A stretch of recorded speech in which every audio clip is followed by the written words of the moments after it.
What are you hiding? Hiding your beer? Doesn't say no.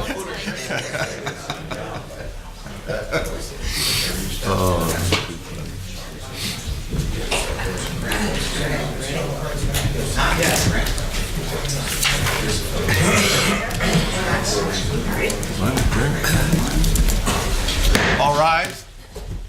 I pledge allegiance to the flag.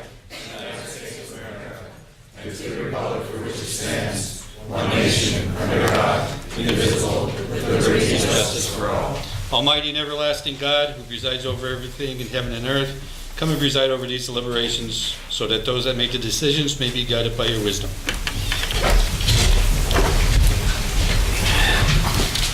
Okay, roll call.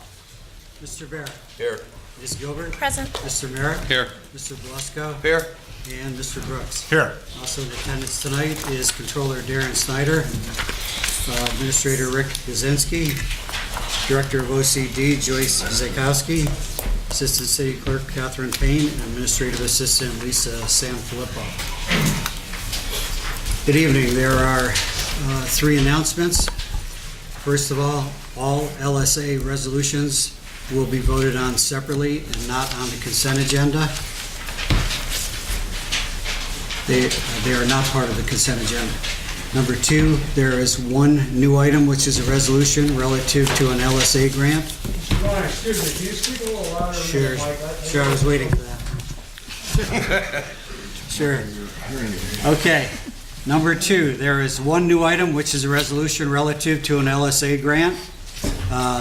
The appropriate part of that resolution is, whereas the city of Wilkes-Barre is desirous of applying for an $800,000 grant from the Commonwealth of Pennsylvania, acting through the CFA, the local share Luzerne County program funds. The funding will be used to assist McCarthy Tire to completely renovate an old and unattractive warehouse and turn it into a beautiful, state-of-the-art corporate headquarters in a highly visible area, which is a gateway to downtown Wilkes-Barre. This renovation project will permit McCarthy Tire to keep its corporate headquarters in the city of Wilkes-Barre and retain 60 full-time jobs in the city, and it will provide enough space for future growth and the potential addition of approximately 15 plus more full-time jobs. The total cost of this project is $3,297,314, and McCarthy Tire is prepared to contribute the balance of the funds, which are $2,497,314, to make the project whole. So that's in addition to the other LSA grants that are on the agenda. And third, the two ordinances will not be taken as a consent agenda vote. They will be voted on separately also. Okay. Good evening and welcome to all. Tonight's meeting is a regular session of City Council. Please turn off all cell phones. According to the First Amendment, this meeting is a limited or designated public meeting, as all regular sessions of City Council are. The chairperson is the presiding officer of the meeting. As a City Council meeting, specific rules and procedures of council are followed. The list below are examples of important council rules. They are not intended to be a complete list. Adhere as closely as possible to the 5-minute speaker presentation time limit. All remarks shall be addressed to the council as a body and not to any individual member thereof. No persons are allowed to address the council from beyond the rail, except the speaker at the dais, who has the floor. Chairpersons shall preserve order and decorum, prevent attacks on personalities, or the impugning of members' motives. Chairperson also shall determine all points of order. No person except city officers or their representatives shall be permitted within the rail in front of the council during any meeting without the express permission of the council. Finally, in order to be heard by all here in attendance, as well as to be picked up by the microphones and recorders, when members of administration are speaking, please stand up and speak into a microphone. And council will speak into their microphones at the table, please. Are there any comments on pending legislation? Is this on about appointments to the boards? Yes. Go ahead, Bob. Could I go? Yes. All right, Bob Kalabowski. I'm here to talk tonight about Mr. Blazinski, Anthony, about getting appointed to the Sanitary Authority Board. I'm going to ask you people not to put him on the board. And just so you know, I was friends with him until I started questioning things. Why is it? I came here how long ago and told you, the new city administrator, when he was appointed to that board, I received the information in letter form that if he was put on the board, that his grandson would get a job down at the Sanitary Authority Board. I know one particular person who tried to get a job there for years, talking to the president of the board, Mr. Maley, put another application in, go down, put an application, put another application in.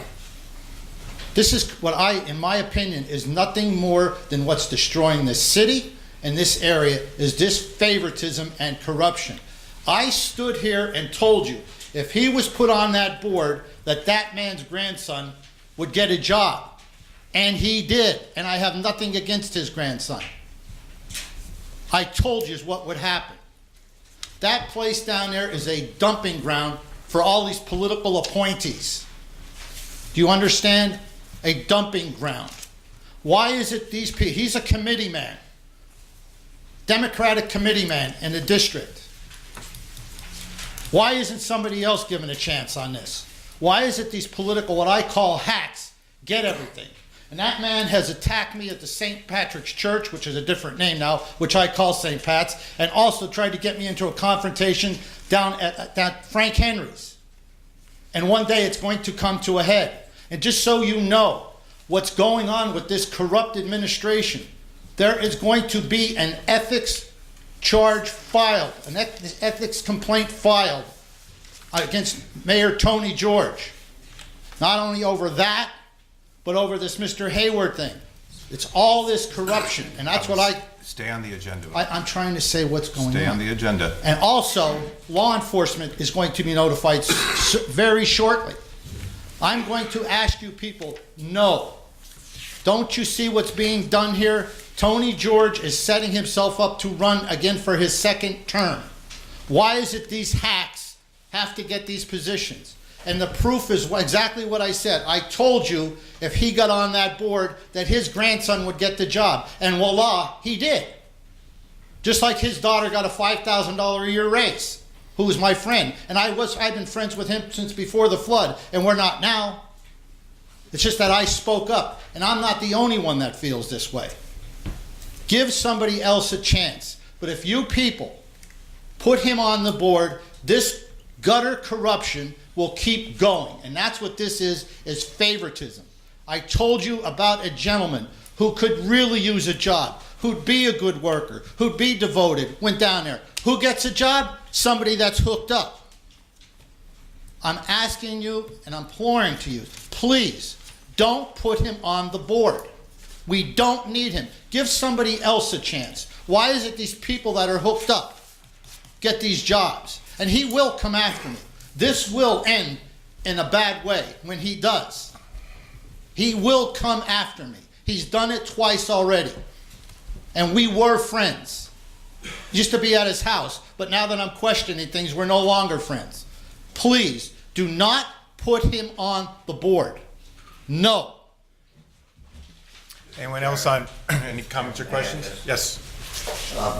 Just for the record, Mr. Kozlowski, by the time I was put on the board, Mr. Blazinski's grandson was already there. I knew nothing about it, just for the record, but I appreciate your thoughts. Well, okay, we'll have to just check on that. And nothing personal, it's just that that's what was said. Mr. That's why I Kozlowski. said he was already there when I got here. Any other comments or questions? Anyone else on pending legislation? Mr. Troy?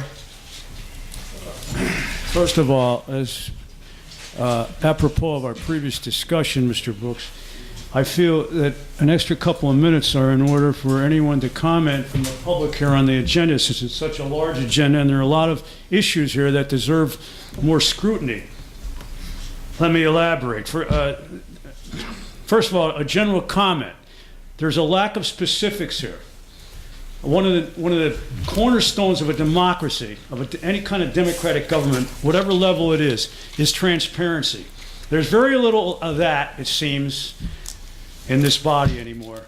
When it comes to this sort of thing, I don't know. I'm not laying the fault at anybody's particular doorstep, but for instance, the first item here on the agenda, resolution, so the Penn Teledata partnership, seems to me. Now, I read an article here in one of the papers here. It doesn't tell you here that there's a switch made from front. Maybe this is on the website, okay, but it's not specified in here on the paper. Most of these people probably don't look on the website. They come here and look on this paper, on the list of the itemization here of the resolutions. So it's got to be spelled out that there is a switch from Frontier Communications to Penn Teledata, whatever it's pronounced, Partnership 1 for Internet services. What are the specifics involved regarding cost? It doesn't say. I mean, is the city paying more or less? Do you have any idea of that, Mr. Kozinski? Maybe you could tell us, since you're now the chief administrator. Well, let me finish here. Maybe you can comment on that. Finish first. How about the execution of the sale of the city's, is Brett Kittredge here tonight?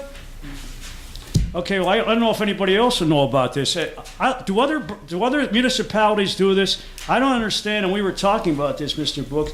Selling executing the sale of the city's delinquent real estate tax claims. We're only in 2018, and they're already selling 2019 and 2020. And again, there's no elaboration. There's no specific data put in here to indicate, as it's indicated in the paper here, which was discussed the other night. I know, but it's not listed here. That the sale of the 2018 through 2020 delinquent real estate tax claim is going to be to the city's finance authority, with municipal revenue services structuring the sale, which I guess means municipal revenue services is going to take a cut of any revenue they collect from the late real estate taxes. But again, there's no specific indication there as to what how much of a cut they're going to get. Why were they chosen above, for instance, Northeast revenue? Was there a request for proposal issued here? I don't know. I mean, again, if it's on the website, that's all well and good. But this stuff has to be spelled out and elaborated here before you guys can vote on it. It's only a matter of not just ethics, but again, going back to transparency. So again, limitations of time, which I don't think are fair here again, because again, you have such a large agenda. On the various, the parking lease agreement with Wilkes-Barre Insurance Company. There was, again, an issue here. One of the tenants objects to that. I recommend council at least put this on the back burner, table this resolution for now, because talk about bending over backwards for a major company. Wilkes-Barre Insurance, which already got a huge chunk of this revenue services share, remember, to relocate, as far as I know. It's a subsidiary of Berkshire Hathaway, the richest corporation in the world. So they want to rent all, if those of you who don't know, all the spaces in the White Elephant, also known as the Intermodal Transportation Center. $45, it's discounted rate. This, again, is not spelled out here. $45 per space, which represents a discount, minus an additional 10% discount for 2 years. Now that, to me, is very unfair, especially to a company that's the subsidiary of Berkshire Hathaway, and also it's going to put out a lot of people who already rely on the intermodal for parking. It seems that there was some questions about this the other night, but I recommend council put that on the back burner since these are going to be voted on separately. That's one good thing. Just one more comment. I get an extra 30 seconds, right, you said? Go ahead. Regarding the local share account funding, again, I know that the parameters of this thing for the state, and we discussed this last time, that Joe Amato got approval for going after a big chunk of money, $500,000. I don't approve personally, and I think a corporate welfare issue is well documented. And again, there's no specifics given here as to the establishment. I don't know where you listed it here, but it doesn't say anything about the fact that for the data company that's being put here in Main Street, who's the person behind it again? Tom Greco, right? So Tom Greco, is his name in here? I don't even see it, is it? But, you know, again, Tom Greco is applying for these LSA funds. Just give me 15 more seconds. I think that's unfair, and I think that's stretching the parameters of this LSA thing. Maybe somebody can answer me whether or not when he applies, and this, let's say this is approved, I think he's applying for $2 million, is it? Or maybe it's less than $1 million, whatever. I know he's a millionaire as it is. But is that squeezing somebody else out of those funds? Maybe Catholic Social Services or St. Vincent's de Paul Kitchen would be better served by those funds. Okay. All right, comments or questions? Any comments? The price of Penn data is $950 a month. What's that? $950 a month. $950. Thank you. And I do have a question. I want to follow up. Why 3 years on the tax collection? And it goes into the future. That is kind of interesting. I don't understand that. Yeah. I don't have that answer. Okay. I know that they had a company collected for them, but I don't know why the 3 years. And this is a reoccurring thing, correct? That we do pro forma. Okay. Thank you, Mr. Troy. Anyone else on pending legislation? Joe McBride? Yep. Never done this before. My name's Joe McBride. I do come as a Parsons resident, born and raised. Reading into this, I see about the Hollenbeck golf course upgrades. I don't think I was allowed there or anybody else until about the age of 12. I lived on Matson Ave and George Ave, and I would walk down. If anybody's familiar with that golf course, I think about 1.5 to 2 inches of rain is going to flood out hole 7, 8. Other parts of the golf course that are lower, and they want to do upgrades. Just a few weeks ago I was here, and I don't attend often. They're looking to fix the creek back there, actually, along with among others. Upgrades, I don't know if anyone's heard through the grapevine, they want to put miniature golf course, driving range. I don't see the room for that going beyond the creek back there. I know that the North End Hoban plays baseball back there. They're constantly flooded out. Doesn't take a lot of rain to flood anything out there. Money put into that, obviously it looks like it's from a grant, which anyone could vote on, and that money is kind of up for grabs, but it does come down to a vote. I just see it being a waste of a vote if that money goes towards something that's going to be destroyed by natural weather, almost winter, summer, spring, because just like what we have coming up in 2 or 3 days, nobody's golfing in the winter, but if it was, the spring or summertime, you're looking at a driving range that's flooded, a miniature golf course that's flooded, and you're only going to be able to golf about 5 holes because that's the rule there by Marty, if anybody knows that individual who gives all the freebies. So what I'm just saying is I would just consider that vote for the upgrades. Like I recall you saying, you don't really have a say-so in the money portion, but it's just going to end up being a waste of a vote, or whatever you want to call it, just because Hollenbeck, people are just going to continue to go to River Street and go to Academy Golf, and they're going to do their driving range there, and over in 44 by the airport, that's a whole different story with the owners.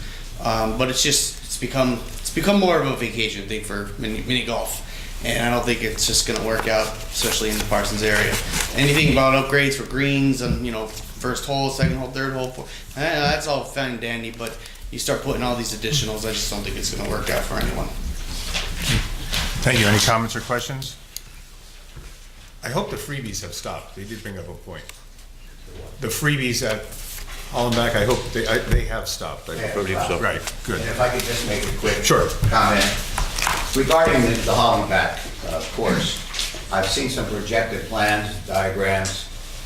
When you're talking about the miniature golf portion of it, That's gonna be up on the hill where our fire station is, we're not taking place at the fire station, but there was a dog park up there, okay? So that's where the miniature golf course will be situated.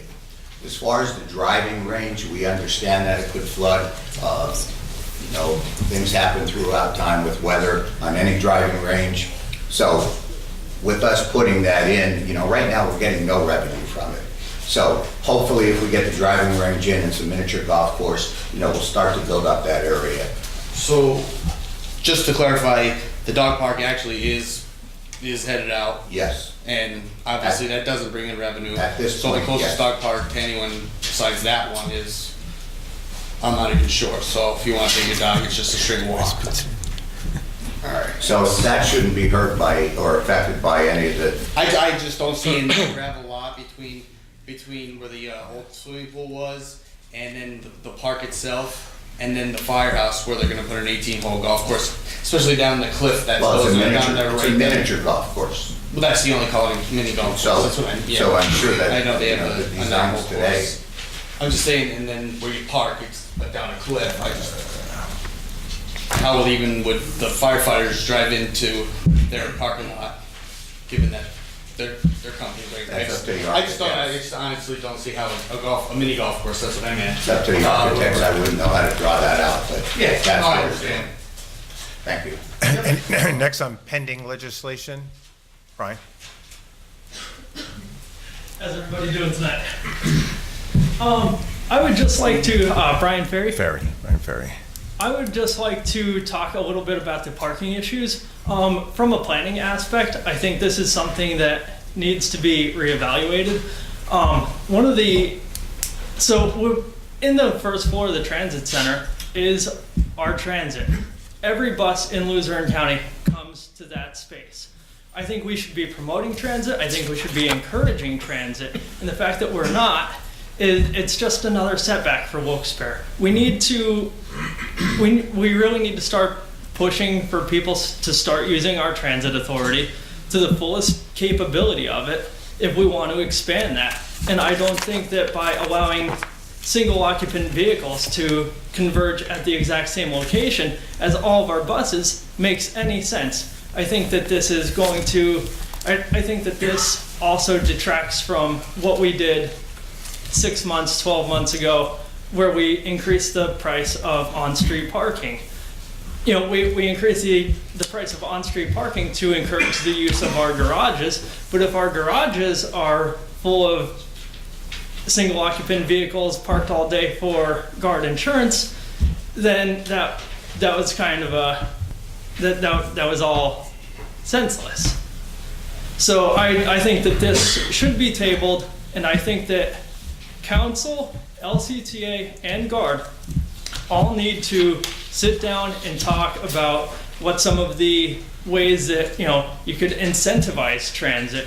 I think that if we were to reduce the cost of a year-long bus pass for some of these employees by 40% or whatever, we could encourage people to ride, and that would still generate additional revenue for LCTA, and it would still offset the parking needs for guard. I just think that encouraging all these people to drive is just bonkers. I don't think it makes any sense for the city. Yeah, that's about it. Any comments or questions? We don't control the LCTA, Right. obviously. We don't set the prices and stuff, and I completely agree with you. Corporations can make deals with LCTA to Right. increase transit. There is a marketing director at LCTA, and you can certainly meet with her too and come up with marketing things. I know they're certainly trying and stuff. Right. Yeah, I've talked with Norm a little bit in the past about certain things, but not about this specifically. Yeah. I think there's a documentary I watched about urban planning, and they said the people don't ask city council where they should put their bread or where they should put their clothes at night. Well, why is parking an issue that the city has to figure out for people? I just think it's I hear you. Okay. Thank you, Mr. Ferry. Anyone else on pending legislation? Yes, sir. Hi, my name is Tony Kozinski. I've been appointed to the sanitary authority. I did a lot of that work for 30-some years, and I know a lot about it. And appreciate your vote. And that's about it. Thank you, sir. Thank you. Anyone else on pending legislation? Yes?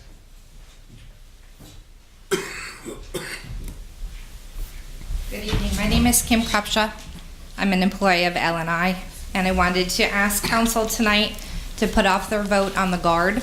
I have contacted many of you in the past few days, giving you some reasons why it's important that this not be passed. First and foremost, LNI has been parking in that parking garage since basically it opened in 2010. And to kick us all out to a different dilapidated parking lot, it is a real crying shame and doesn't speak highly of the 300 employees that are employed by LNI. It has come to my late attention at the end of the day that we do in fact have a lease. The lease is with Humford Equities, who is the owner of our building. They gave an incentive for LNI to come downtown and have the 300-some employees that we have downtown. There was an amendment on 7/19 of 2011 where the lease increased our number of parking spaces from 273 to 296 parking spaces. And it specifically says in the lease that we are to have 296 spaces in the intermodal garage. So we do in fact have a lease for lease spots. And until this can be investigated, I know that I had heard that LNI was working with GUARD on this matter. I'm not sure what had happened. Again, I'm an employee there. I don't represent anyone. I'm not in the administration.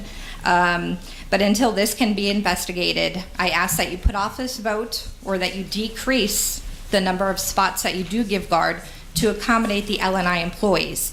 I know that they had worked through some issues with Luzerne Bank. And for those of you that don't know, some of the issues that we do have, we're concerned about our safety, having to traverse through the bus terminal to get to the set of steps that are catty corner to our building. Health issues. We have many people who rely on the elevators that are conveniently located to take us up into the intermodal. That's very important. We know that there's a lot of break-ins in that facility. It's dilapidated. It's deteriorating. There's lack of cleaning and maintenance in the wintertime, so we're concerned about that. As well as we feel that generally the parking authority has oversold the spots that are available. We have a lease with 296 spots, and we ask council to honor those 296 spots. Again, I'm speaking on behalf of myself and the general consensus of employees. As a citizen, as a taxpayer, I'd really like you to reconsider this. It seems like a privatization. The taxpayer money, $28 million, went in to build the intermodal center, and to privatize this for GUARD is a shame. It just looks like corruption. Thank you for your time. Thank you. Any comments or questions? Yeah. Mr. Glintz? All right, I appreciate your comments. The Guard wants to be a good neighbor. They want to come in, they're a Fortune 500 company, they're willing to work with you, that's for sure, I know that for a fact. In the meantime, we're accommodating everyone. We're absolutely accommodating everyone that's involved in this situation. What I'd like to say now, and if you bear with me, please, you know, and you've probably heard this many times before, you know, our minds are like a parachute. They don't work unless they're open. And we need to think about a Fortune 500 company, a huge company, as they made concessions when you came into the city. They're coming in with possibly 700 plus people. Now, what does that mean? Aside from Berkshire Hathaway coming into our area, which is amazing, we've got donut shops downtown, we've got pizza parlors downtown, we've got restaurants downtown. We have many businesses downtown. We have newsstands. They're trying to earn a living. They're trying to keep their doors open for our city and for them. With an additional 700 plus people coming in, you know, that's a huge plus for our area. Not to say that once they're here and they start growing, they might even like some apartments that are available downtown and pick up a lot or an apartment. So that's where we are. We're accommodating everyone. Guard wants to be a good neighbor, they will work with you. Now, I asked council at this point, you know, yes, you might have to walk a little bit further if need be to another parkade, which is hooked right to it. So my question to council is this, you know, when you're considering this, are you going to let possibly an extra 75 yards prohibit 750 people coming into our area and possibly prohibiting Fortune 500 company to move out? Because, you know, that's interesting. Can I respond to that? Really quickly. It's not an extra 75 yards. It's traversing through the bus terminal. We have handicapped people who cannot walk up those steps to get in. We are 300 strong, sir. As I said, we were also incentivized. as I mentioned, Guard is willing to be. Guard is willing to be a good neighbor. They will work with you. We understand that, but what we have been told is that we are being kicked out of the intermodal center. No one's being, your leases are being honored. Okay. We are accommodating everybody. As long as the leases are being honored, then that would be best. You know, the first come, first served, we haven't seen, you know, it's been increasing with Guard employees. There's been no issues whatsoever. But if you're telling us they're going to lease 752 spots, that takes away the 300 that we currently have. Guard is not immediately taking all of those spots. Okay. Not immediately. Thank you. You're welcome. I appreciate your time, and I appreciate that. Thanks, Kim. Yes, you come forward, please. State your name for the record. I'm sorry. You do need to remember that. State your name for the record. My name's Concetta Jankowiak. I work for LNI. Okay.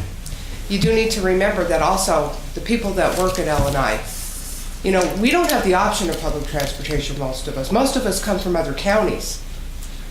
You know, I live in Lackawanna County. Many people do. We don't have the option. So if we show up and I drive 30 miles and I can't get a spot, and I've parked in the older section, once you hit a certain period, you are not getting 300 cars over there. It's not possible. You're also accommodating Movies 14 and all the other businesses there. And we're hiring. We're currently, or the state is current, our LNI BDD is currently hiring more people, more doctors, more adjudicators, more clerks. Where would we go? We've already traveled miles to get to our job. We can't afford more expense. That's excellent that you're hiring more. Now, it's my Where are we gonna understanding, put them? I think it's my understanding that there's also about 75 of LNI people parking in Parking Lot East, which No, is right over there's here. not that many anymore that park down Okay, there. but there are some. We've had a lot of outgoing, very few. And I'll tell you what, the reason that many people have moved up to intermodal is because some of us have disabilities. And it's treacherous for us. Because there's nobody clearing those sidewalks, there's nobody making sure that we can, and I'm leaving the house at 4:30, 6 o'clock in the morning. There's nothing clear or safe. It's dark out, sometimes we leave in the dark. We don't have added security escorting us anywhere. You know, it's, you can't account, 300 plus people we have. And it was in the lease. I mean, would L&I have come to downtown Wilkes-Barre had we known this was a possibility? Would they? Would they have re-signed that lease after 10 years? If they knew that you were gonna boot out 300 plus employees? That we'd have nowhere to park? But we're not booting and you do have But how places can you to park. accommodate if they're buying 752 spots? There How are can 300 other additional garages people? in the city. But We're- you're telling us we have to travel and We're they don't. fortunate One at a time, that please. we're a small town. Why don't you disperse There are them? larger towns where people are parking 5 and 6 blocks away in Parkade. We're very fortunate, and we are trying to accommodate everyone. If you're in New York or Philadelphia and you work in a building downtown, You're not parking right Yeah, but next to we're, it. not, we're, you know, we're already traveling 30 miles to get here. And So I it's longer. I understand that there are It's not gonna, disabilities. it's not gonna work. What do I do when we need to leave for an appointment? Because we're allowed to do that. And some of us, you know, it's the way we accommodate our work schedule. And I try to get back into work and I can't get there. Who's gonna pay my leave? You know, when I can't do, there's literally nowhere for us to go. Once these garages are full up, and we were supposed to be accommodated in the lease that they signed, would that decision have been made? We are You know, accommodating we're you, working with but our managing director down in Harrisburg. we are accommodating you, but you just said something No, that's not accommodation. that's probably wonderful. Isn't it nice that the city of Wilkes-Barre has full garages for a change? Full I think garages. that's a great achievement. Full, but I mean, we're not being accommodated according to the lease as it was written. Because there's no way you can. You can't give 752 spots, 2 guard, and fit 300 plus. Okay. And it's not gonna work. I've already seen it fill up. Plus, it's public parking. You can't say that we're gonna be accommodated. As It I can't said, happen. Guard will work with you. They want to be good neighbors. We have plenty of parking garages in the city. Okay, I'm sorry, Thank you you. went over your 5 minutes. Next on pending legislation, yes, ma'am.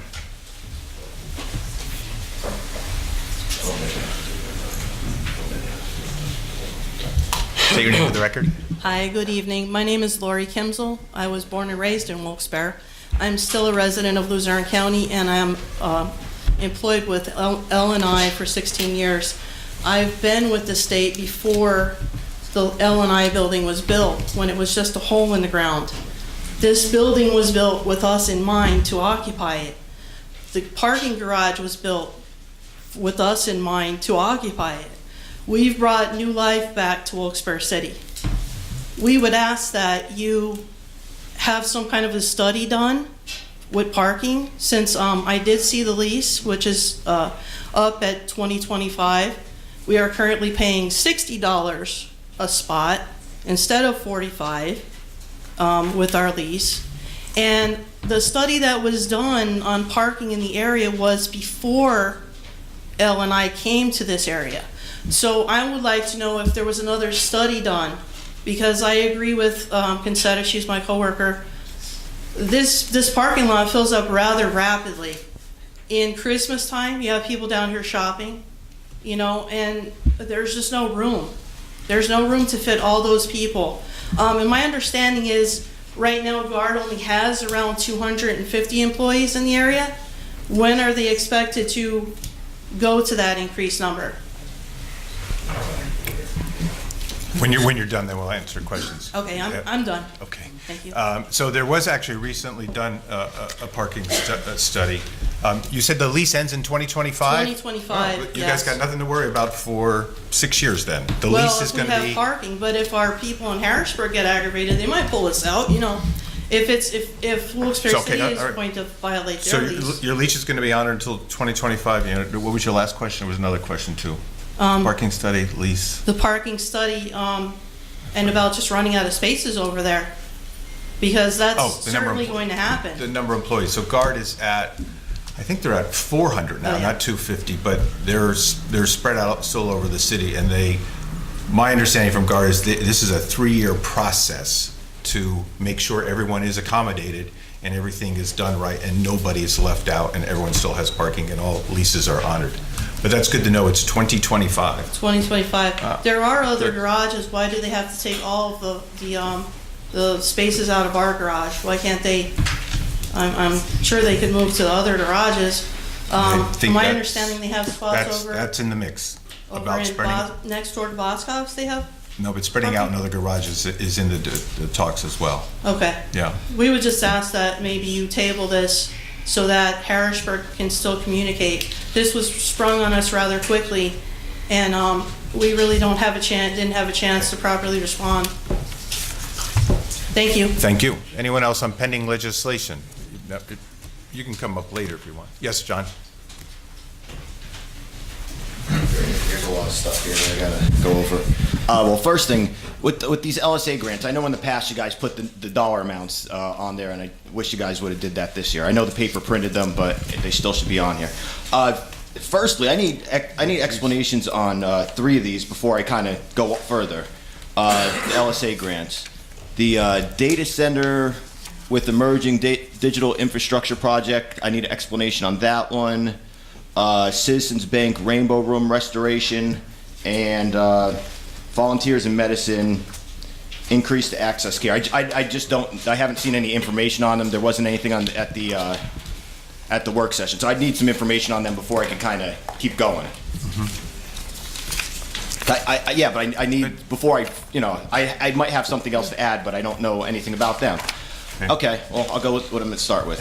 I'm against Ted Wampel being for the General Municipal Authority. Campaign donor, it seems that there's always seems to be campaign donors in getting put into these positions over and over again. It seems, the mayor and campaign donations, him putting people in powerful positions on boards and things with campaign donations, that seems to go hand in hand. Was the parking study ever completed for that you guys were doing? I believe it was last year, because I think that would be relevant information with the West Guard insurance and all that parking, is if the parking study was finished. For this LSA grant for the City Hall renovations, it's the roof. I need to know, what's the condition of the roof? How bad is it? Because I said this a bunch of times, and I always say this, that these grants should be, you guys should worry about the city projects first instead of putting so many grants out, because we're going to get anywhere from 2.7 million to 700,000 in grants. That's the most, and that's the least we ever got. And when you put so many different grants out there, you're not going to get them all, and you're probably going to get your city projects not funded. With the Hollenbach golf course upgrades, I'm really not for that one. I know that's a city project, but I don't. Does our golf courses make a profit now? Because if the richest golf center with 36 holes and a nice driving range, double level driving range, if that place is going to go under, I don't understand how the city of Wilkes-Barre is going to make golfing, a mini golf and driving range work. I don't think that is a sound investment at all. I'm against the Kirby Centers. They sold 85,000 tickets, I believe it was in 2018. If they're making that much money selling tickets, yeah, they should be able to afford to fix their own HVAC. We can't prop up every nonprofit, especially the ones that are profitable. The McCarthy Tires one you just added, that's another business. I think that anybody who wants these grants, who's a business, they just say that they're going to leave the city, and then you guys just roll over for them. Let's see, what else do we got here? This train restoration. Is this a Tom Greco property from when we're hearing, or Tom Greco or George Albert? Do they have anything to do with any of these grants, or that one in specific? Because from looking through campaign finance, in-kind contributions received, Tom Greco $1,500 and some dollars and $1,800 and some dollars, and George Albert donated $1,000 to the mayor. So these, it just seems that if campaign contributions seem to help get you to these places where you could get at this money, the free money, and that's a problem. It knocks out the city projects, it knocks out other worthy projects. I am for the Hiram Temple project. I think that's a good one. Comments or questions? On campaign contributions, I know Ms. Gilbert and I are both in favor of, limiting the amount or making it or zero of anyone who does business with the city. And I would assume we'll work on that together, make that happen, so that alleviates the fears. A lot of cities will limit, say, a vendor to 250, or even make it zero, whatever. We'll assure you that we'll bring that issue up next year. But are these gentlemen involved in any of these LSA grants? Some of them, yeah. Some are, yes. Yes, I really would ask you guys to vote against it, because it just shows you that donating to the mayor will get your projects in there. He's not here to defend himself. He doesn't show up for these meetings, so I don't know. I don't know what his thing is. He'll probably have to make a statement tomorrow, but he won't come in front of the public and actually make a statement. Okay. Next on pending legislation. Anyone else on pending legislation? Okay. Mr. Brooks, before we move on. Yes. A lot of discussion about a lot of different things here. One of them that troubles me a little bit because I don't have the answers to the questions that were raised. L&I has been where they are now for quite a few years from the beginning, and it was mentioned that they have a contract which includes parking in the intermodal, specifically that way. Does anybody know? We haven't been given a copy of that. And second, has anyone from the administration been in direct communication with the administration from L&I to discuss this? I know that Mr. Kaczynski said that the Guard wants to work with the city and work with the Guard, but not the Guard, L&I. The Guard wants to work with L&I and the city to make this work, and I think that this is a good thing. But there are a lot of unanswered questions that we're hearing here tonight that I don't know if you have the answers to that. If you've reviewed the contract that L&I has, specifying that they are getting parking, and that's through Comfort Equities. Is that a city contract, or is that something that I don't know how that contract works, but they do have? To the best of my recollection, L&I has a lease agreement with Comfort Equities, as they mentioned. And I'm not sure I know the city's probably involved in it, but the lease agreement is with Comfort Equities for those parking spaces. So at some point, there must have been some negotiation for the rates and the intermodal with the city. We haven't heard anything from Comfort, to the best of my knowledge. But I certainly understand their points. And have we met with anyone from, we have several workers here, and I think it's very commendable that they do come forward, but has anybody actually sat down with representatives from L&I, the administration from L&I, and talked about how this is going to evolve? I know that 750 cars are not going to appear there January 1st. We all understand that, but the potential is there and the concerns are there. And I don't know if anybody's actually sat down with the L&I administration to talk about this. As far as I'm concerned, I don't know that. Is it possible that they have? It's possible. But I don't know that. I'm a little uncomfortable with it. The that hasn't 750 happened. spots are now down to 732, I think. But that's over a 3-year period. And it may or may not happen. It's a 2-year lease, right? It's a 2-year lease. They could renew it, but all indications I'm getting is, okay, let's say it's a 2-year lease. They're not filling anything right now to capacity. But they are leasing up to that number of spaces over a period of 2 years. Yeah, but that's up to you to determine, but yes, that's what they're considering.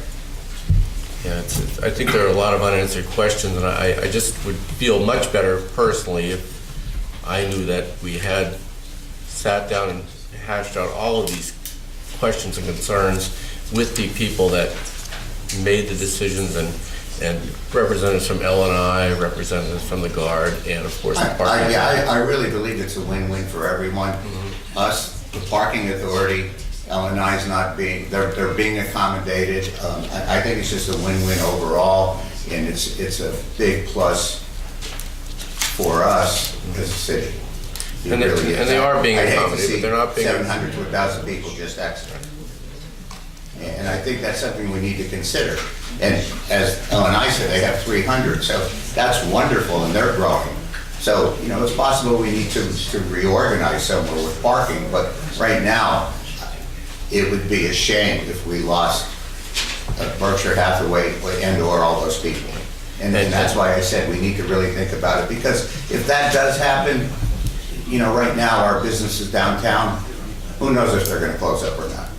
And maybe I'm from the old school. When I was downtown, it was hustle and bustle and stores right next to each other all the way down the line. Hopefully we can do that again, but we need the bodies to do that. We need the people coming in. We're revitalizing right now, and I'm hoping that it stays. And I'm sure we all are. We all have that goal in mind. However, we're looking at a week before this lease is to take effect. A week before. This lease is effective January of 2019. Right. And we're sitting here expected to make a vote, and there are unanswered questions on this. Well, I think the only thing you can go by right now, from what I'm saying, is we're accommodating everyone. Now, should they sit down, all parties involved? Absolutely. As I said, the Guards wants to be that good neighbor. They want to sit down. Parking authority, LSI, Finley, or Humford Equities, they all can sit down. I'm sure it'll work out. I just don't want to lose this. However, we vote on a lease tonight, and that's kind of binding. It's a little bit after the fact. Well, again, that's your choice. As I said earlier, for a few yards extra for someone if they have to move to walk versus losing 1,000 people, that's something that you need to think about when you're voting. Well, I don't really like that type of pressure for this decision. I don't mean it to be pressure. I certainly don't. I'm just saying we all need to think about what's going to be happening in our area. And we all want that to happen. Exactly. No doubt. That's exactly right. Thank you. Are you voting now? Yeah, we're moving into voting. Can I? Sure.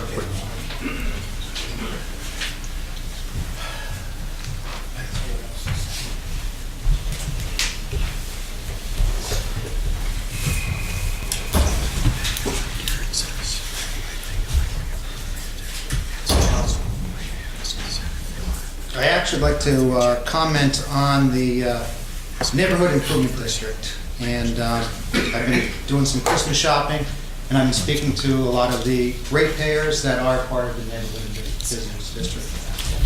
And I really think that they do a very good job for the city.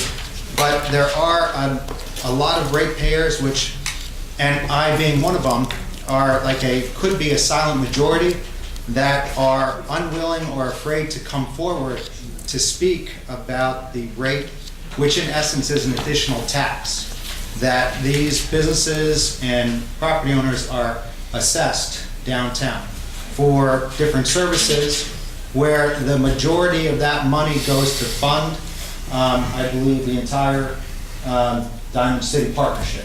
It is financed by the Business Improvement District. And some of these ratepayers feel that there is taxation without representation, that they have a board of 30 individuals where only 4 of those members actually are paying that rate out of their own pockets as business owners and property owners. And there's also concerns that members of the council are on that board who don't pay those rates, that are voting to renew this district, which they're not sure, or they feel that that is ethical or it should be allowed. And again, these are conversations that I've had with, the way that it's set up is that the Business Improvement District requires a no vote that is made public, so that it deters people that may vote against it, because there's no private secret ballot. So there is a possibility that there may be a majority of these ratepayers that are completely against this, and I apologize, but it's because of the way it's set up that they have to publicly voice their concerns of opposition rather than being able to vote privately. Then there are also many ratepayers that feel that the majority of the services are targeted towards the public square, whereas the district expands much further than Public Square, Market Street, and Main Street, to where they don't really receive many of the services that are, they're not equitably distributed throughout the district.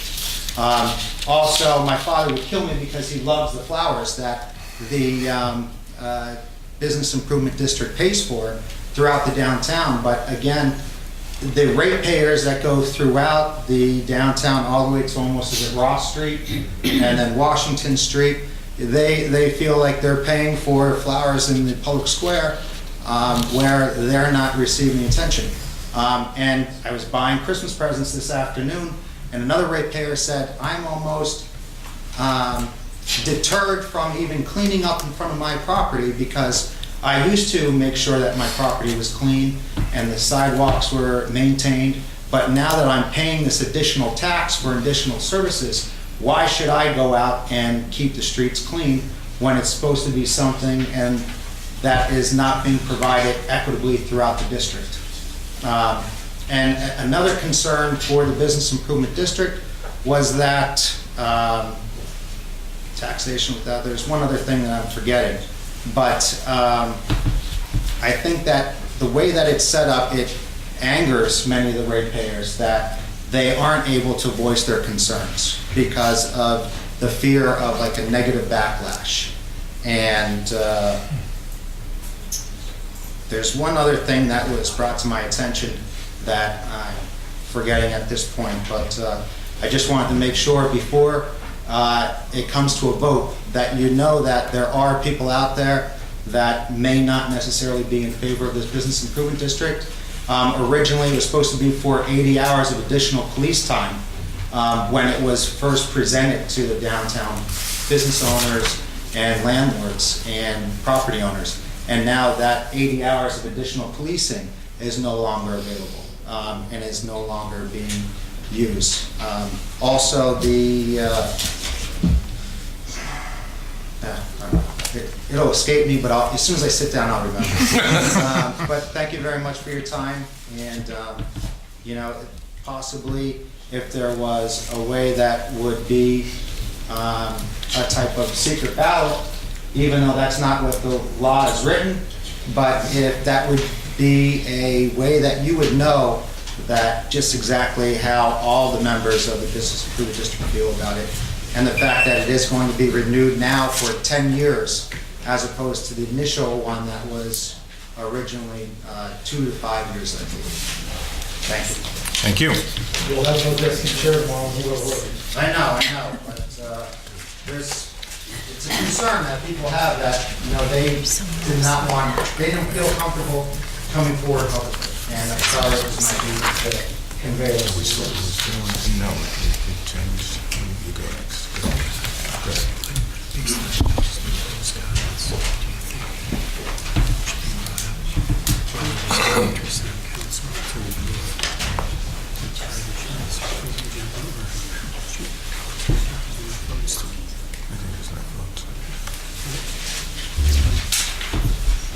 So that's it on pending legislation now. No. May I speak on that, PIG? Yes.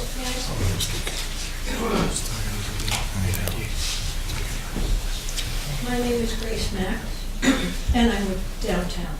And I'm in total agreement with Mr. Snyder. First of all, I think a 10-year contract is out of sight. There's no business that authorizes 10 years. We can't even see 3 or 4 years in the future, and that seems excessive. You're absolutely right about the way the proposal is written to encourage people to speak on it. It's not written well because you have to have so many votes. You have to write letters that have to be sent under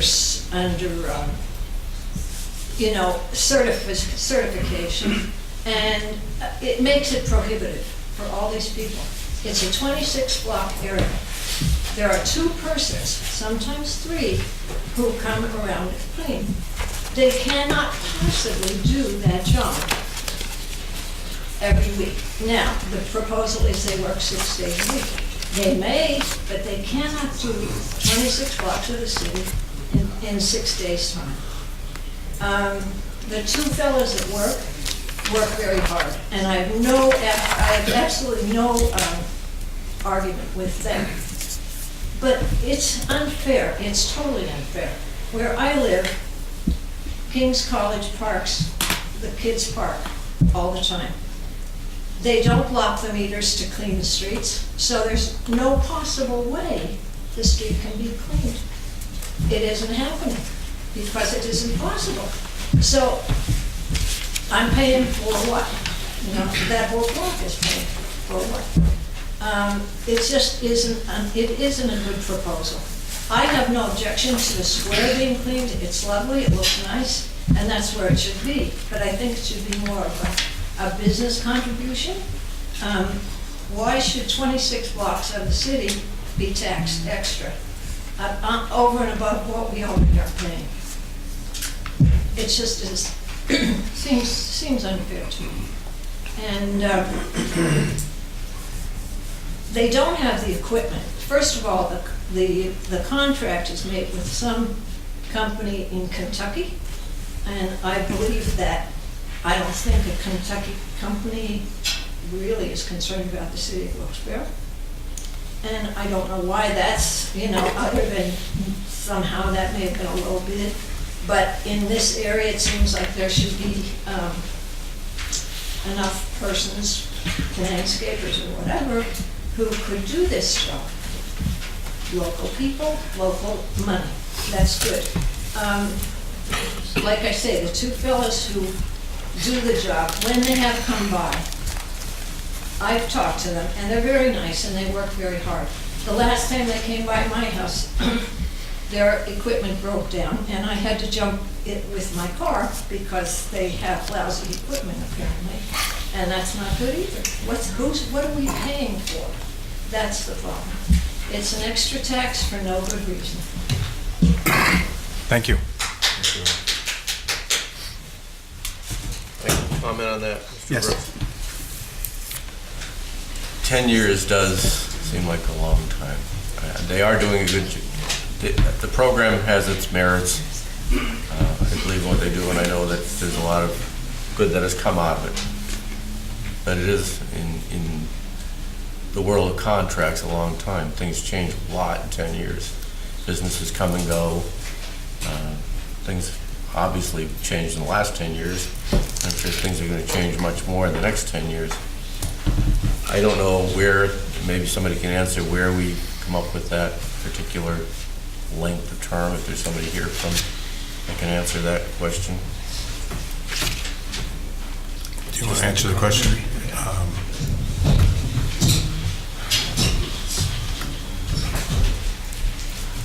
Good evening, I'm Larry Newman. I'm the Director of the Diamond City Partnership and the Downtown Wilkes-Barre Business Improvement District. There have been a number of things said tonight, many of them factual errors, so I'd like to correct many of them. The first thing that I want to correct is the nature of the legislation that actually governs how this is created and renewed and voted on. It is a state law that was passed in 2000.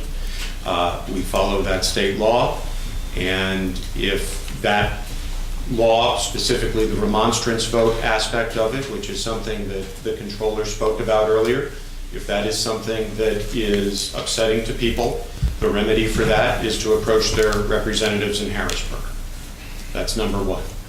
Number two, there was a statement made that only 4 of the ratepayers are actually on the board. That is also incorrect. There are actually far more than that who are ratepayers paying within the district and contributing to the district. While I haven't had the time yet to calculate the exact number, I'm happy to do that. There are many things that were said this evening that are not true, and I'm happy to address them. But specifically, Councilman Barrett, your question about the 10 years, that came out of the renewal process, which is a process that has been going on since the middle of this year.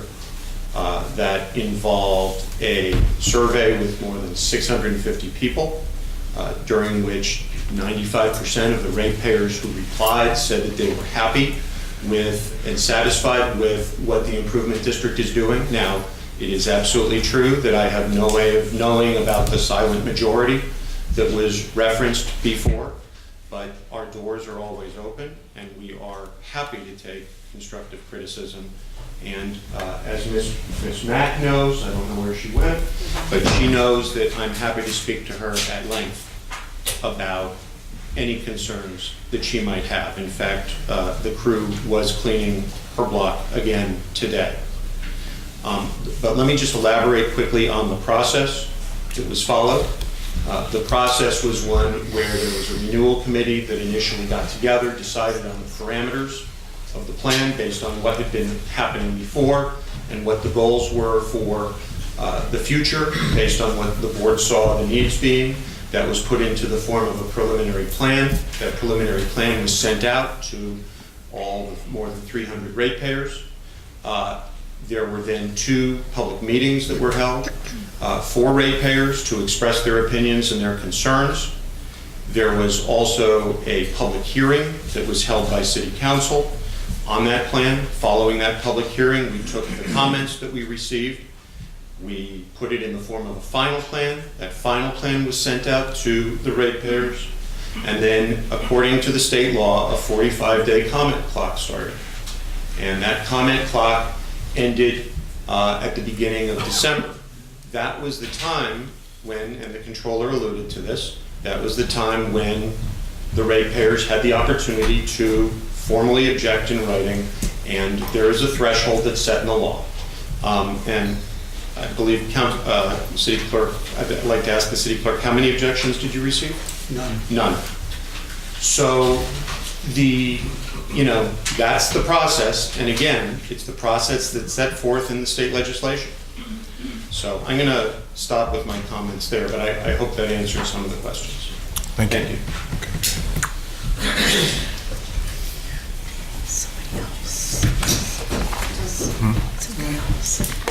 Mr. Casey. Thanks.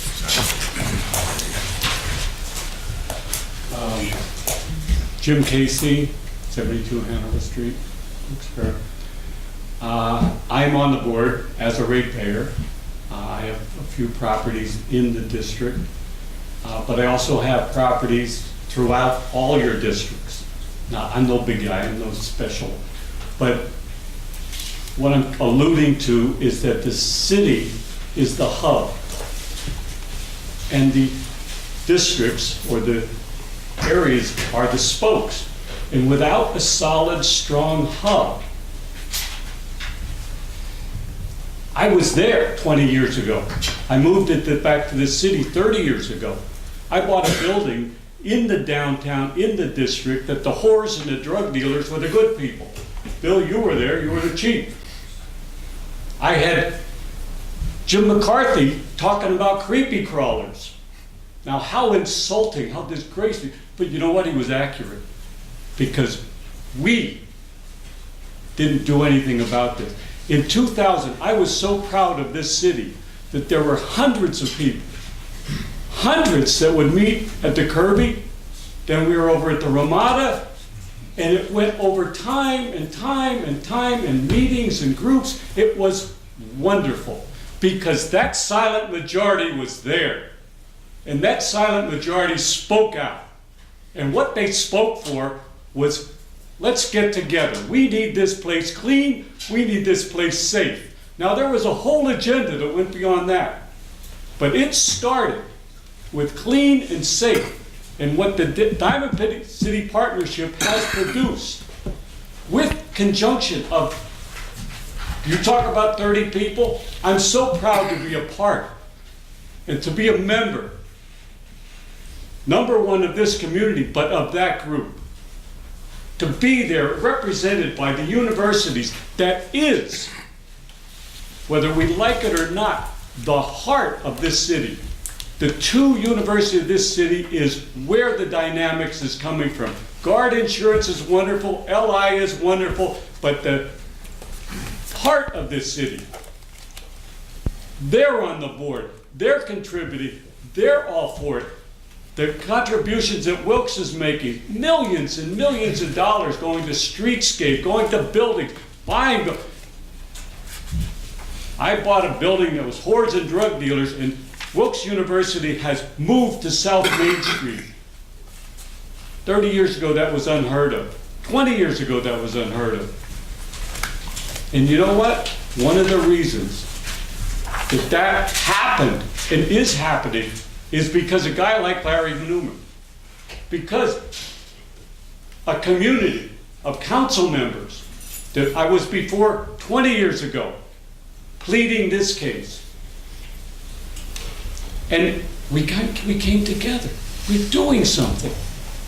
And now, this is, look at cleaning the sidewalks, putting baskets on trees. Jesus, we can get monkeys to do that.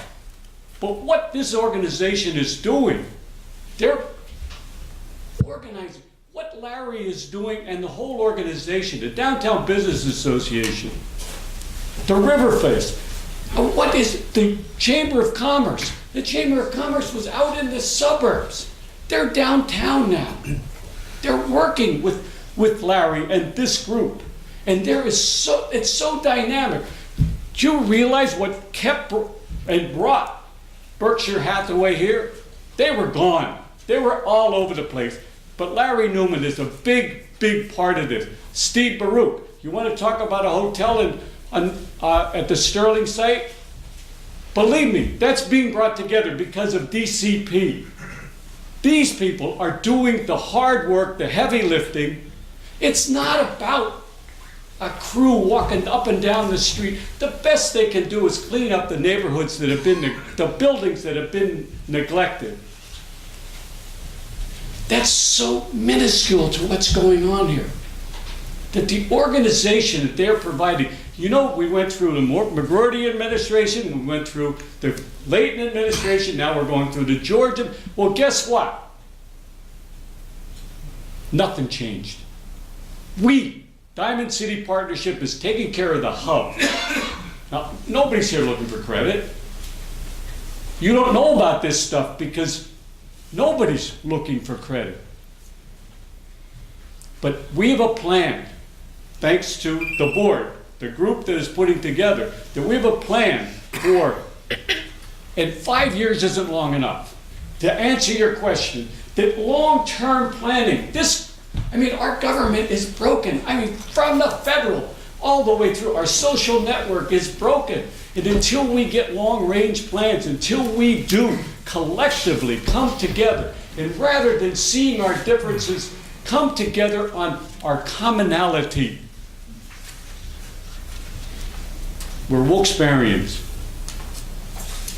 Like I said, I have the spokes in the neighborhood. This center is where we have to focus. And it's not taking away from the outlying neighborhood. It is added. Thank you, Mr. Casey. Mr. Brooks? Yes, sir. I feel like I started all this. It's okay. Thank you. Never mind. Thank you, first of all, for all that you've done over the years. I'm well aware of your accomplishments, but my only question had to do with the term of the lease, not the accomplishments and all the good that the Diamond City Partnership has done. I'm well aware of what they've done. I think we all are well aware of the tremendous strides that have taken place. We don't often see 10-year leases and contracts here. And that was my only question. And I strongly expect that 10 years from now, the accomplishments will even be greater than they are now, given the drive and the motivation of the individuals that are involved here. Again, my only question had to do with the legality of the 10-year lease. It has nothing to do with the fine work that has been done, and I'm sure will continue into the future. Thank you. Thank you. Okay. Okay, for the formal business at hand, the first item on the agenda is a consent agenda resolutions. A motion, second, and vote is needed. Is there a motion? I motion. Mike Merritt. Second? Second. Bill Barrett. Okay, Mr. Barrett. Yes. Ms. Gilbert. Yes. Mr. Merritt. Yes. Mr. Beluska. Yes. And Mr. Brooks. Yes. Motion passes. Okay, next are the single resolutions that are being taken separately, and there are 10 of them. The first one is, we're taking them in sequence. First one is the parking lease agreement with Wilkes-Barre Insurance Company for the intermodal parking garage. Motion, second, and vote. Motion. Mr. Beluska. Second. Second. Mr. Merritt. Mr. Barrett. You'll allow me to preface, I am going to vote yes, but I have some serious concerns. I strongly encourage the administration, and I'll even assist if you would wish, in continuing to negotiate the sequence of events that are going to take place over the next 2 years. I appreciate the comments that were made tonight, and I don't feel that this is by any means over tonight. So if you want to reach out to me, but we do need to reach out to all the parties involved. Thank you. Ms. Gilbert. I'm abstaining due to a conflict of interest and lack of information available. Okay. And Mr. Merritt? Yes. Mr. Beluska? Yes. Mr. Brooks? Yes. Motion passes 4-1. 4 with one abstention, excuse me. Second is the LSA related to Wilkes-Barre City Hall renovations project. Motion second and vote. Motion. Mr. Barrett? Second. Mike Merritt? Mr. Barrett? Yes. Ms. Gilbert? Yes. Mr. Merritt? Yes. Mr. Beluska? Yes. And Mr. Brooks? Yes. Motion passes.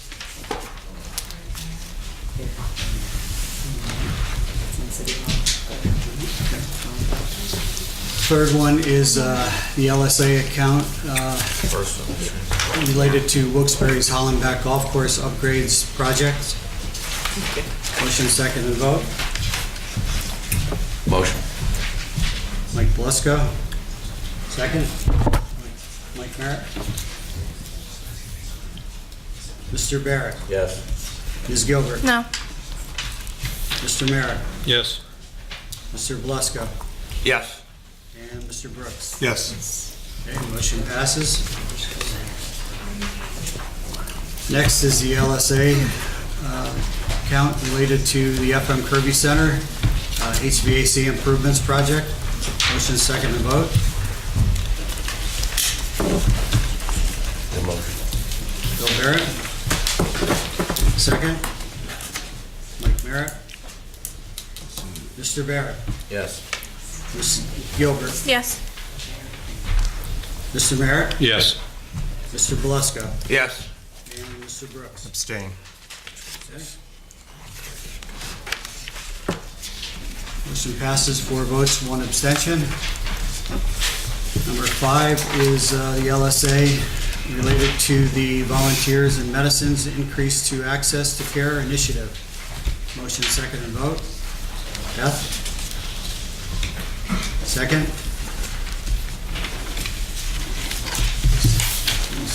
I'll give you a second. Mike Beluska? Sorry, Bill. That's okay. Okay, Mr. Barrett? Yes. Ms. Gilbert? Yes. Mr. Merritt? Yes. Mr. Beluska? Yes. And Mr. Brooks? Yes. Motion passes.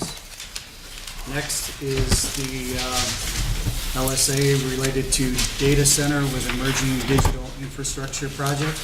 Motion second and vote. Motion? Is there a motion? I'll make a motion. Okay. Mike Beluska, second. Is there a second? Okay, motion fails for lack of a second. 7 is related to the RM Temple Restoration Project. Motion second and vote. Mike Barrett and Bill Barrett.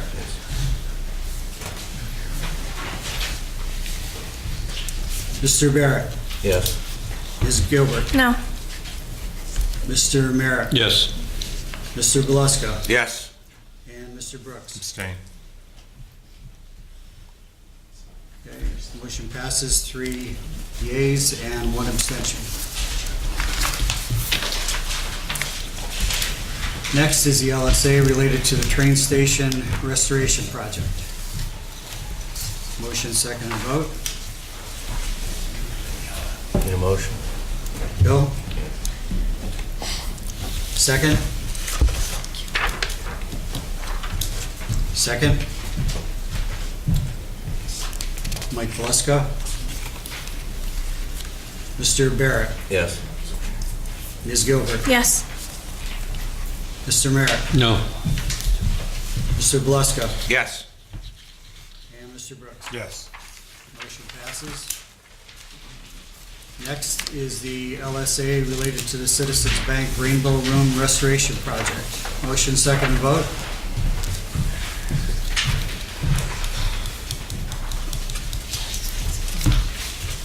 Is there a motion? No motion? Motion fails for lack of a motion for a vote. Next is the new item, which was the McCarthy Tire LSA grant request related to corporate headquarters project. Motion, second, and vote. Motion.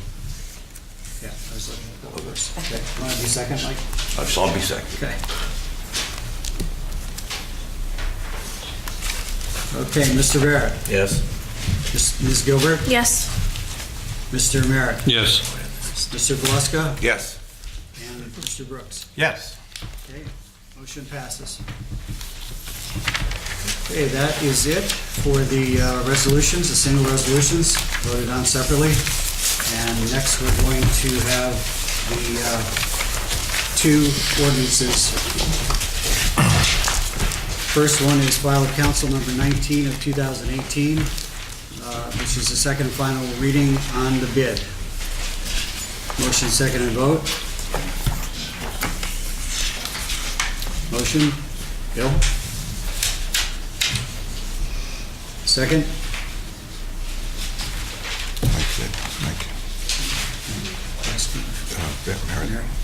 Mike Merritt?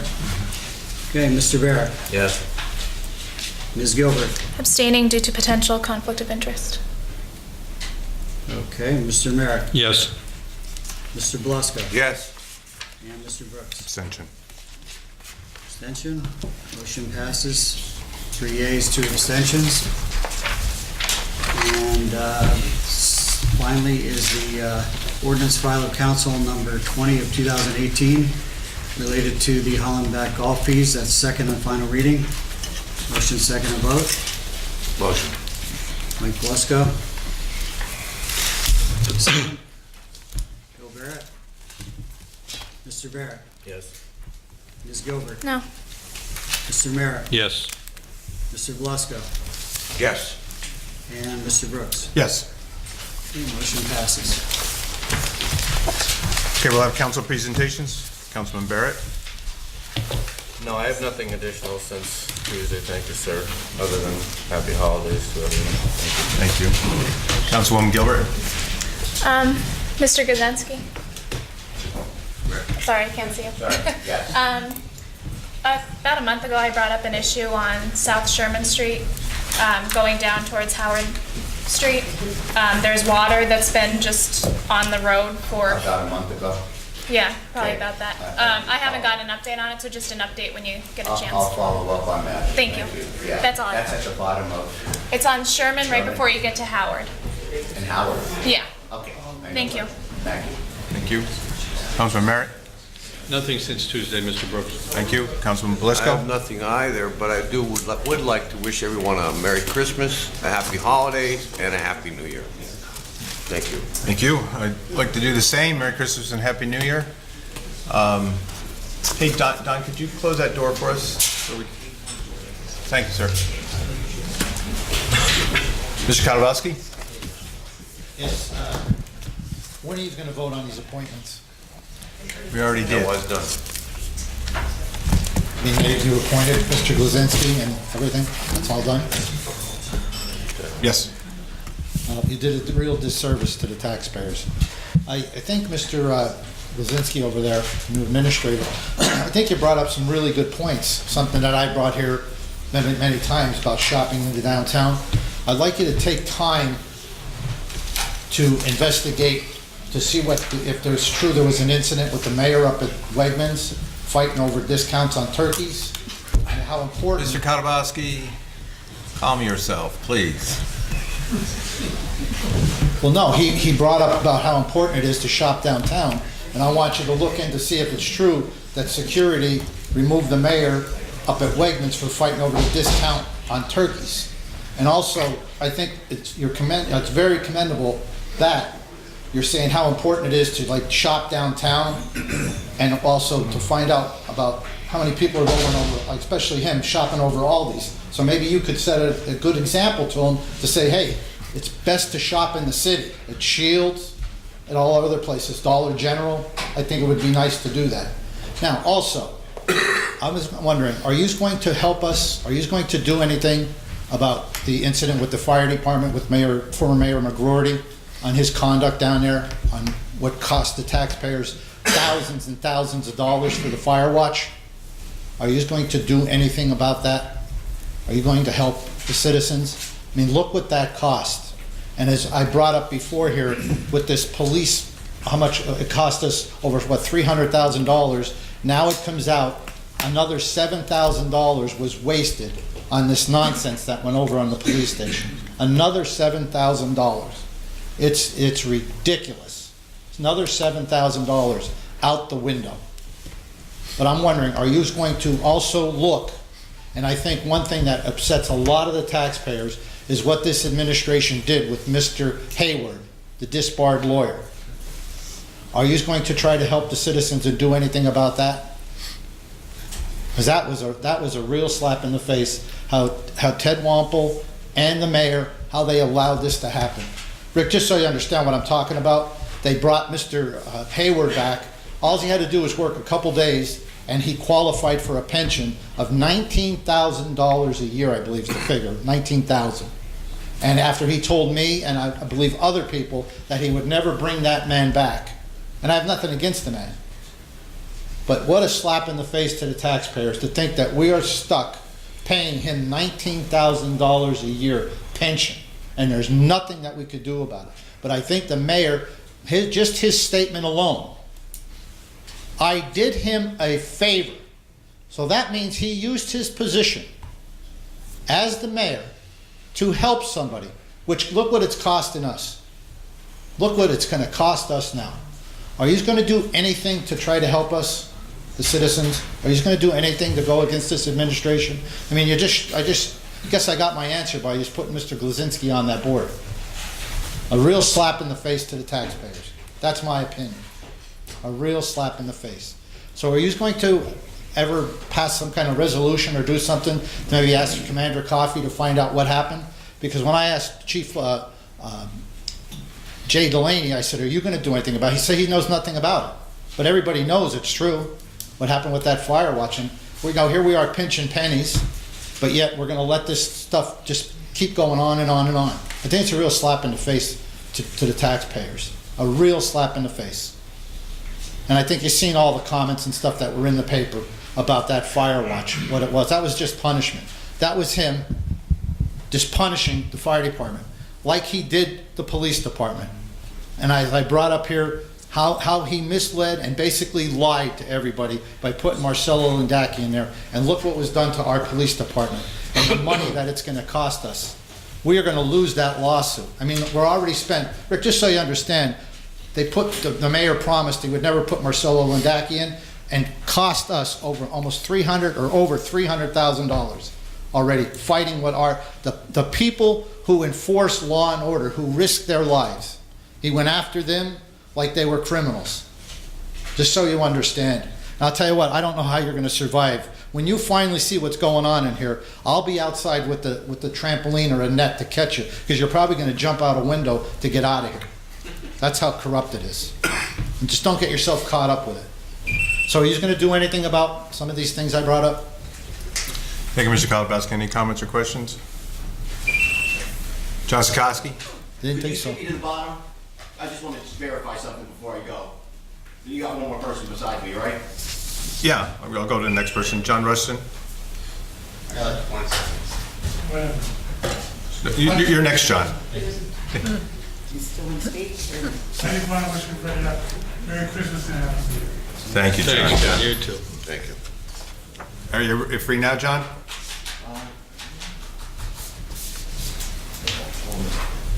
I'll find that quote I was referencing, but I can't find it off the top of my head. First thing, as you can see, everybody got the money and ran. That shows how much they cared about the city. Also, Mr. Casey, I heard him use that whores and drug dealers line before. I know what he's saying about they got the whores and the drug dealers out of town, but they only moved them to Cary Ave. So that's not really a win. That's just putting the problem on you pretty much. You've got to be aware of it. He's got to be aware of it. If he lives on Hanover Street, he's got to drive by that. My questions weren't answered before about, there was a parking study done. Was that parking study ever finished? I believe it was last year or this year. And I mean, even though he's already voted on them, I'd still like explanations on those. With the volunteers in medicine increased to access to care, I'd like to know what that grant was for. Yeah, that passed. The Rainbow Room one, Citizens Bank Rainbow Room, just what that grant was going to be for, and the data center with emerging digital infrastructure. I'd like some kind of information on those grants. And this NID, I really don't understand everything that's going on there. But are there people that are non-city residents that have any influence in this group? That's all I have. Two of those LSA grants did not pass. Did I? Okay, might have. The Rainbow Room and the data one. Okay, never mind about them. The other one,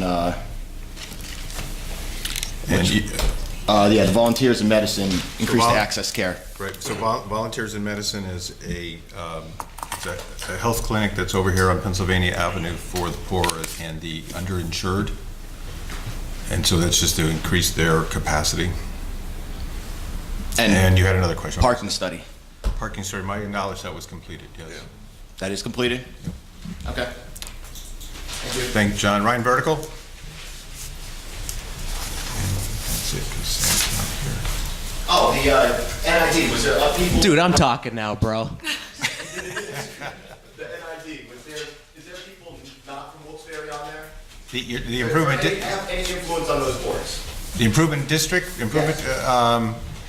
Let's see.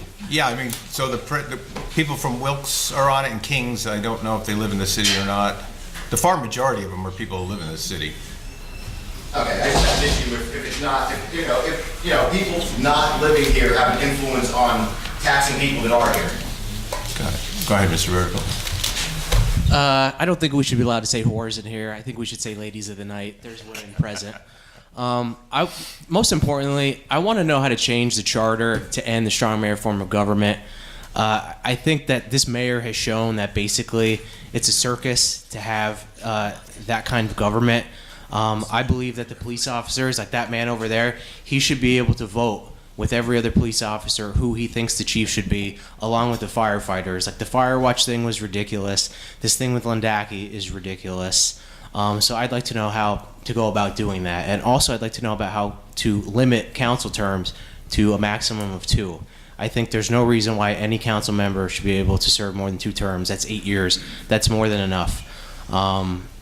And I'd like to talk about Berkheimer. I'd like to know how, like if we have a contract with them for how long, because I was billed $5 for that capita tax last year.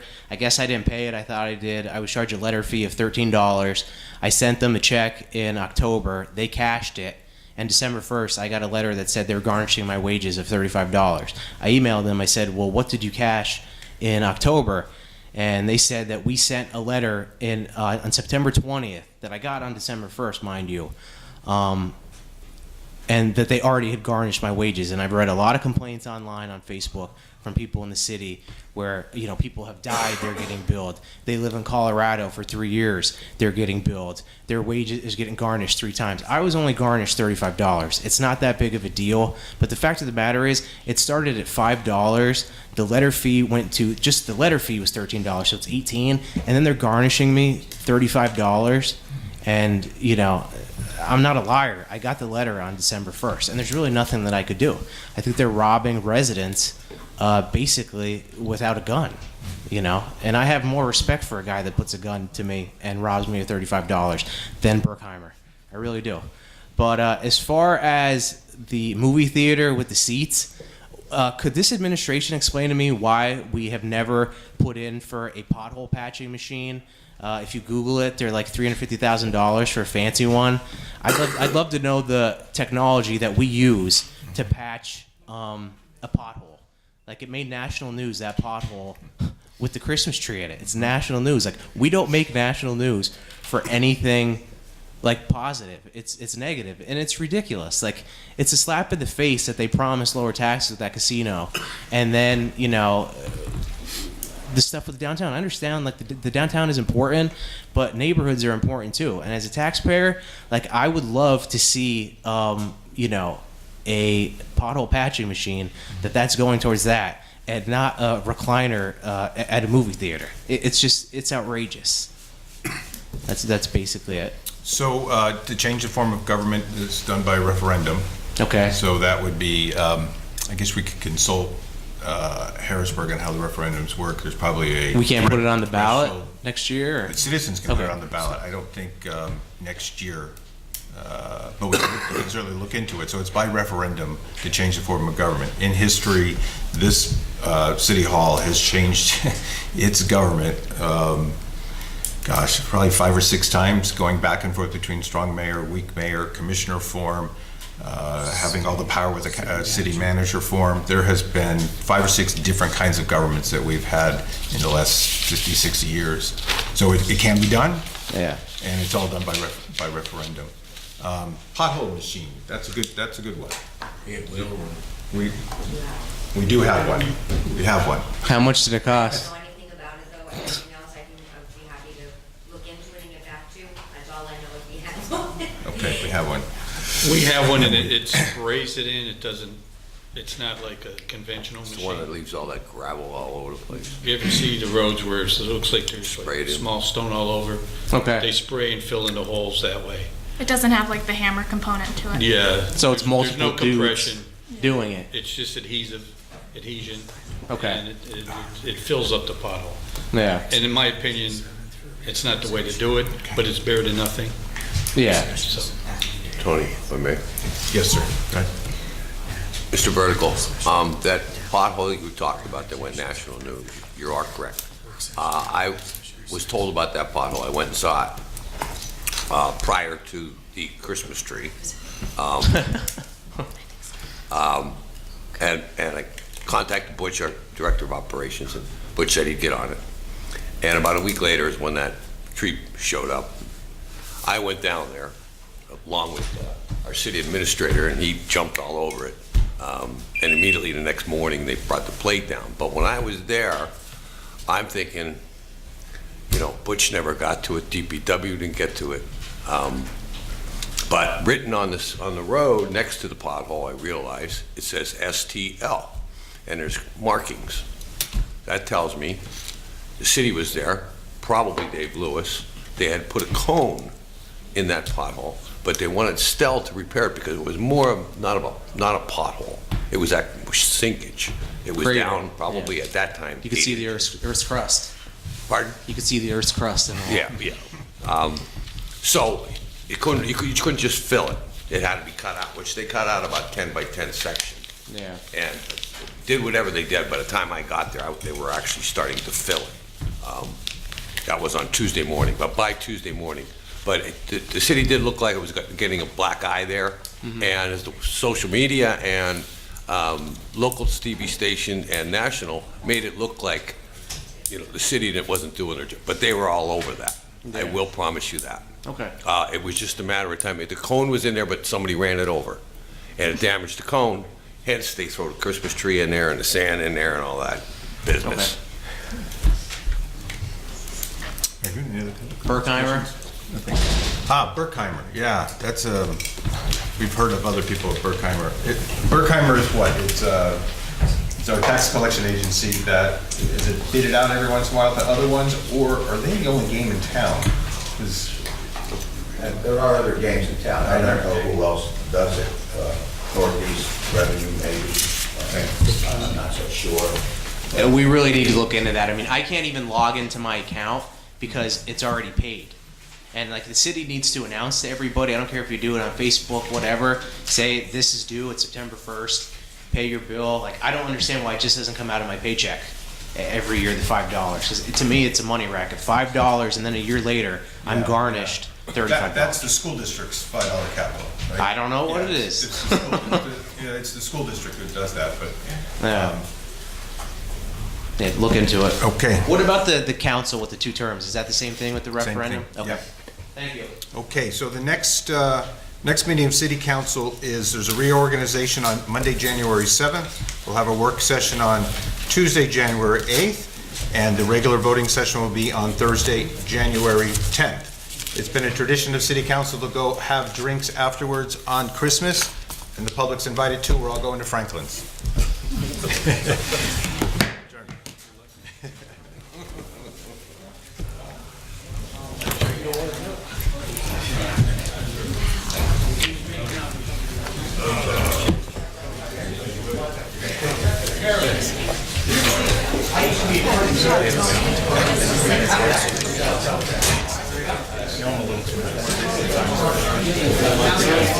Thank you.